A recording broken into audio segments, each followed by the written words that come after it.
যারা এই ফ্যাসিস্ট স্বৈরাচারকে এখনো বুকের তলে বগল তলে নিয়ে ঘুরছেন, তারা বেইমানি করছেন এই জুলাই আগস্টের শহীদদের সাথে, তারা বেইমানি করছেন এই সমস্ত আহত ব্যক্তিদের সাথে, তাদের রক্তের সাথে।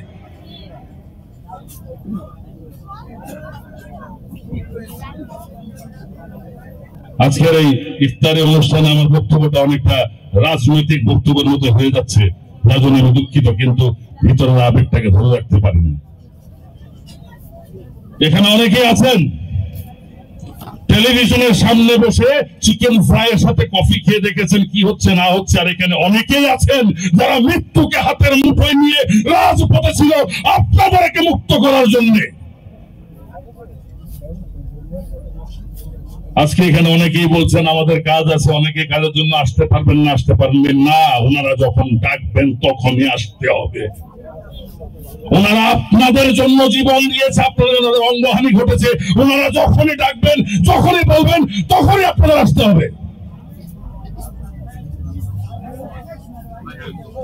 আজকে যদি প্রতি মাসে পঙ্গু মুক্তিযোদ্ধাদের ভাতা দেওয়া হয়, ৭১ পঙ্গু মুক্তিযোদ্ধাদের ভাতা দেওয়া হয়, তাহলে আমার দাবি হচ্ছে ২৪শে আগস্টের এবং বিগত ১৭ বছরে যতগুলো আন্দোলনকারী মানুষ পঙ্গুত্ব বরণ করেছেন তাদেরকে ভাতা দিতে হবে প্রতি মাসে।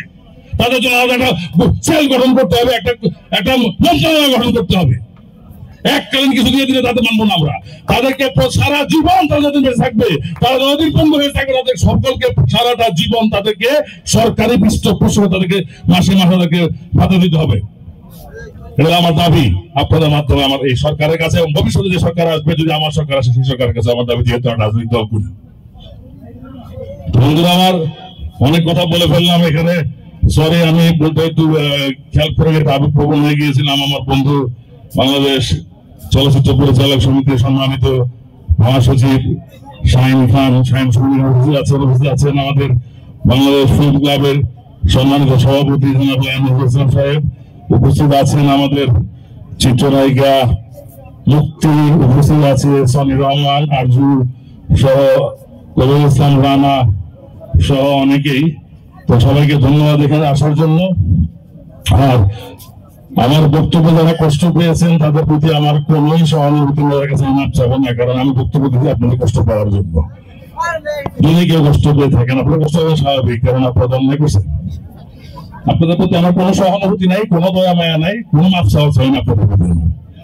আর যারা জুলাই আগস্ট আন্দোলনে অংশগ্রহণ করছেন, স্বৈরাচার পতনে ভূমিকা রাখছেন, তাদের পাও ধরে সালাম করলাম, আসসালামু আলাইকুম। আপনাদের চরণে হাত রেখে সালাম করলাম, দোয়া করবেন সারা জীবন আপনাদের পক্ষে কথা বলতে পারি। আসসালামু আলাইকুম।